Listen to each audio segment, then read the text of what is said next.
Pete, hi. Hi, we're here. Pete, hey, halkan ayaan joognaa. Hi, Anna. Hi, Marsha. Hi. Waan ku salaamay Anna. Waan ku salaamay Marsha. Haye, How are you two? sidee tihiin labadiinaba? I am great. Aad baan u fiican nahay. You know, Pete, I am new to DC. The city is big. Waa og tahay Pete, waan ku cusbahay DC. Magaaladu waa weyn tahay. Yeah, but you learn a little more every day. Haa, laakiin waxaad baranayaa wax yar maalin kasta. How's the new apartment? Waa sidee apartmentiga cusub? The new apartment is great. Apartmentiga cusub aad u fiican yahay.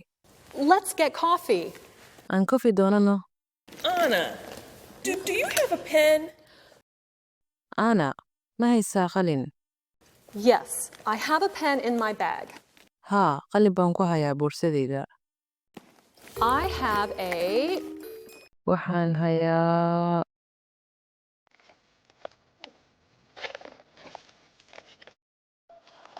It is not a pen. It is a book. It is a big book. Kani qalin ma aha. Waa buug. Waa buug weyn. Yes, it is, Pete. I know I have a pen, though. Haa, waa runtaa Pete. Laakiin waan hubaa inaan qalin haysto. I have a... Waxaan hayaa...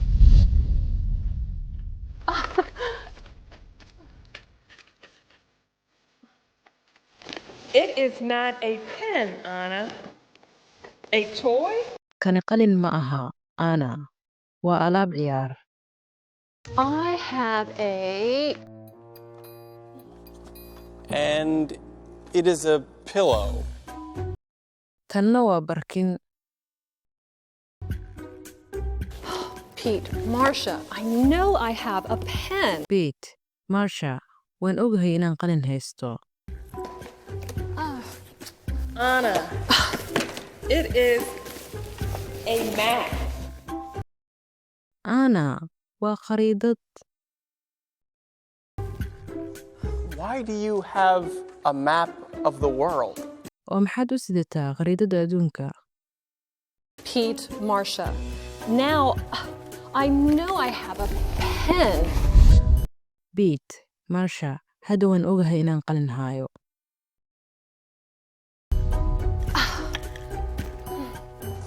And now you have a lamp. Haddana waxaad haysataa laambad. Anna. I have a pen. Waxaan hayaa qalin. Let's get coffee. Aan kofi doonano.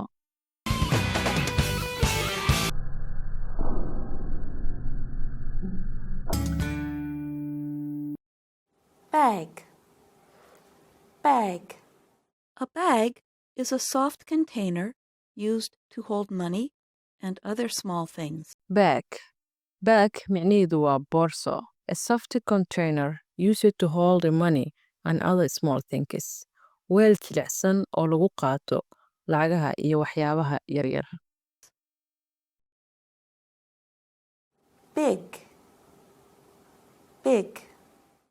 Big means large in size. Big micnaheedu waa weyn. Large to in size. Cabir ahaan ballaaran. Book. A book is a set of printed sheets of paper that are held together inside a cover, or a long written work. Book micnaheedu waa book.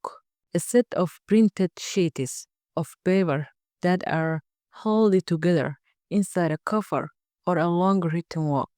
Xaashiyo daabacan oo isku xiran oo ku jira ama la isugu geeyay garbab ama shaqo qoraal ah.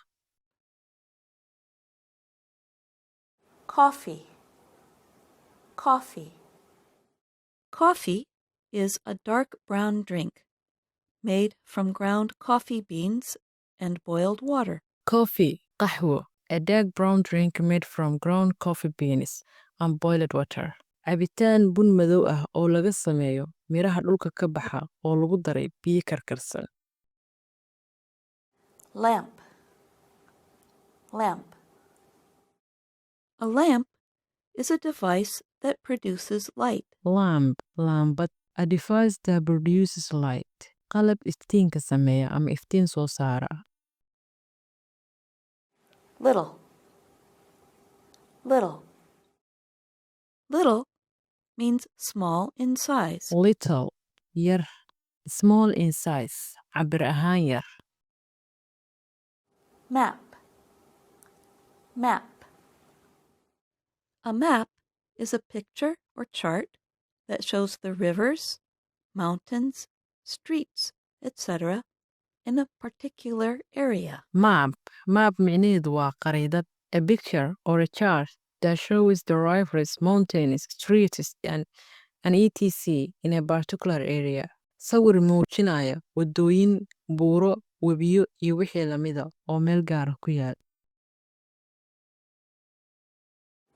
not, not, Not makes a word or phrase negative or gives an opposite meaning. Not micnaheedu waa maya, makes a word or phrase negative or gives an opposite meaning. Erey wax diida ama ka dhiga macno ka soo horjeeda mid kaleeto. pen, pen, A pen is a writing instrument that uses ink. Pen, qalin, a writing instrument that uses ink. Qalin, qalab wax lagu qoro oo qad isticmaala. pillow, pillow, A pillow is a bag filled with soft material that is used as a cushion, usually for the head of a person who is lying down. Below micnaheedu waa barkin, a bag filled with the soft material that is used as a cushion, usually for the head of a person who is lying down. Boorso lagu buuxiyey wax jilicsan oo madaxa lagu nasiyo markii uu qofka jiifanayo. toy, toy, A toy is something a child plays with. Toy, alaab caruureed, something a child plays with, shay caruurta lagu ciyaarsiiyo. world, world, The world is the earth and all the people and things on it. World, adduun, the earth and all the people and things on it. Dhulka iyo dadka iyo wax kasta oo ku yaal.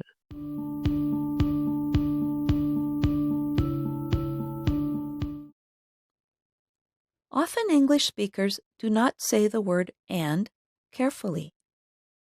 The result is the sound Badanaa dadka Ingiriis ku hadla markay Ingiriis ku hadlayaan, ereyga anda si sax ah ugu dhawaaqaan. Tusaale ahaan waxay ugu dhawaaqaan n, intii halkay ka dhihi lahaayeen anda waxay ka leeyihiin n. Tusaale ahaan, Do you have a pen and paper? Now you try do it. you have a pen and a paper? Ma dhahayaan do you have a pen and a paper? Waxay leeyihiin do you have a pen and paper? And paper. Marsha and Pete have coffee. Now you try it. Marsha and Pete have coffee. I have a new job and new friends. Now you try it. I have a new job and new friends. She has a book and a lamp in her bag. Wahagaag cashirkanagiina maanta halaas ayuu ku ekaayo ahay cashirkii afraad ee koorsada Let's Learn English. Fadlan waxaan ka codsanayaa haddii wax ra'yi qabtid hadda cashirka qaabka uu soo bandhigayo aad fahmin haddii aad fahantay inaad commentiga igu soo sheegtid adoo mahadsan ra'yigaaga aad buu muhiim u yahay. Inta kulmi doona cashirka xiga waxaan kaga tagayaa sidaa nabadgelyo. Wassalaamu calaykum waraxmatullaahi tacaala wabarakaatu. Nabad ahaada.